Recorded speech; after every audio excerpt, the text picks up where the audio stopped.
Dozen dozen নারী Mossad agent ঢুকে পড়েছিল ইরানের ভিতরে। এ যেন এক ছদ্মবেশী ঝড়। এর মধ্যে কেউ তথ্য জোগাচ্ছে, কেউ রাডার হ্যাক করছে, আবার কেউ ইরানের ক্ষেপণাস্ত্র ঘাঁটিতে টার্গেট চিহ্ন এঁকে দিচ্ছে।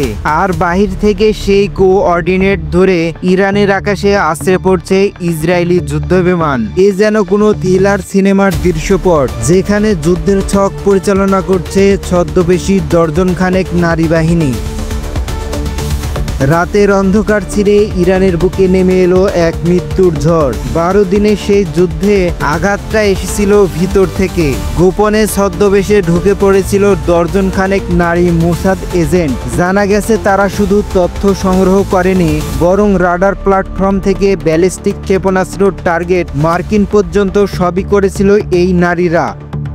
যখন ইসরায়েলি যুদ্ধবিমান একের পর এক আঘাত হানছিল নাতানজ, ফর্দো, ইস্পাহানের মতো পারমাণবিক ঘাঁটিতে, তখন সেই আঘাতের প্রতিটা কোড পাঠাচ্ছিল এই নারীরা। 14 সেপ্টেম্বর ইসরায়েল ভিত্তিক সংবাদ মাধ্যম জেরুজালেম পোস্টে এক প্রতিবেদনে উঠে এসেছে এই তথ্য।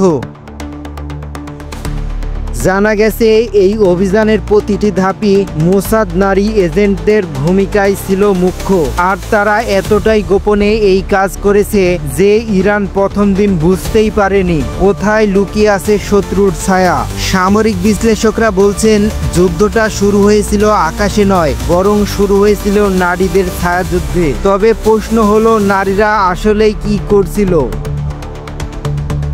এ বিষয়ে মাইকেল বার জোহর ও নিমিজ মিশালের লিখা মোসাদ অ্যামাজন বইতে লেখা হয়েছিল, অতীতে নারী এজেন্টরা শুধু প্রলোভন বা নজরদারি করেনি, সরাসরি হামলাও চালিয়েছে।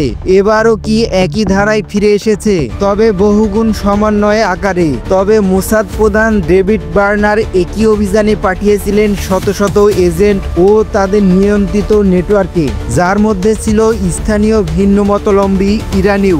যৌথভাবে তারাও টার্গেট বানিয়েছিল ক্ষেপণাস্ত্র ঘাঁটি, রাডার সিস্টেম আর পারমাণবিক সাইট। ফল এতটাই ভয়াবহ হয়েছিল যে ইরান পাল্টা আঘাত করতে পেরেছিল দ্বিতীয় দিন থেকে। এদিকে ইসরায়েলের দাবি তেহরানের 3 প্রধান পারমাণবিক কেন্দ্র ধ্বংস হয়ে গেছে। কিন্তু প্রশ্নটা ঘটছে অন্যখানে, আর সেটা হলো 400 কেজির বেশি 60% ইউরেনিয়াম সমৃদ্ধ রয়ে গেছে অক্ষত, যা প্রয়োজনে আরও সমৃদ্ধ করে কয়েকটি পারমাণবিক বোমা বানানো সম্ভব। এখানেই নতুন ধোঁয়াশা। মোসাদদের কাছে নাকি সুনির্দিষ্ট তথ্য আছে ইউরেনিয়াম কোথায় রাখা আছে। প্রয়োজনে তারা আবারও হস্তক্ষেপ করবে।